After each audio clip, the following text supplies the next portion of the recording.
Many landowners are interested in how many white-tailed deer are on their property. This is commonly done with a spotlight survey or a camera survey.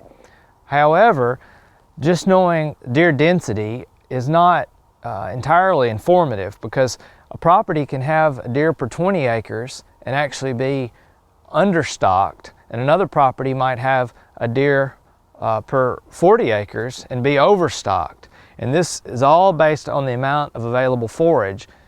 And one of the best ways to get an idea of that is through something called a browse survey that we conduct in late winter, early spring. And the way we do this is we select points across the landscape, divide our property into major vegetation types. Let's say you have forest and grassland, and half your property is in each type. So we would try to have the same number of points within each type of vegetation. And I would recommend at least 1 point per quarter section of land that you own or manage. If you own small properties, if you only have a quarter section or half section, then maybe do 4 per quarter section. And what we're going to do is randomly pick points on the landscape, and once you get to that point, you're going to pace out 5 steps from the center point, and we're going to do this in every direction. And so you're going to form a circle, and everything within that circle, we're going to count the number of stem tips on woody plants that have been browsed by deer. And we're going to do that, say, up to about 6 foot and then down to the ground. So for each species of plant, you're going to count every stem on that plant and put them in a column of either it's been browsed or unbrowsed. And it's really easy to tell if a plant has been browsed by deer. They lack upper incisors, so the browse points are usually really jagged as opposed to a sharp clip that a rabbit would have if it browsed on that plant.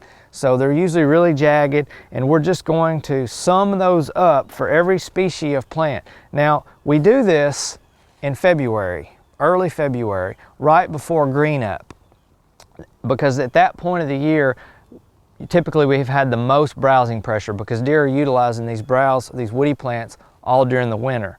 So it's more difficult to identify species, and you can use something like the Field Guide to Oklahoma Plants, and by looking at the bud and the bark type and the architecture of the plant, we can get a good idea of what species we're looking at.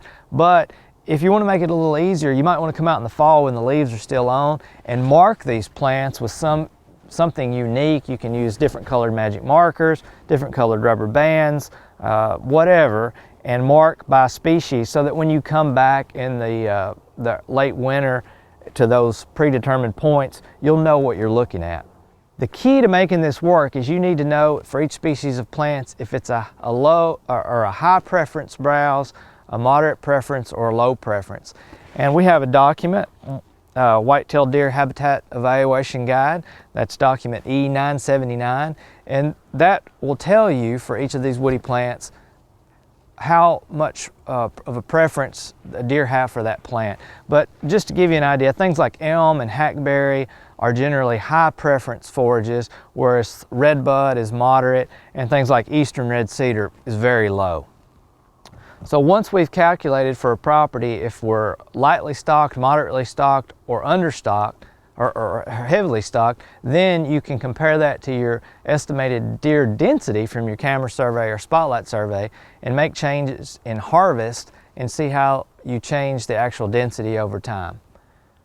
It takes a little bit of effort to do this, but if you really want to gauge how many deer are on your property and if those deer are within the carrying capacity of the land, this is an excellent way to do it.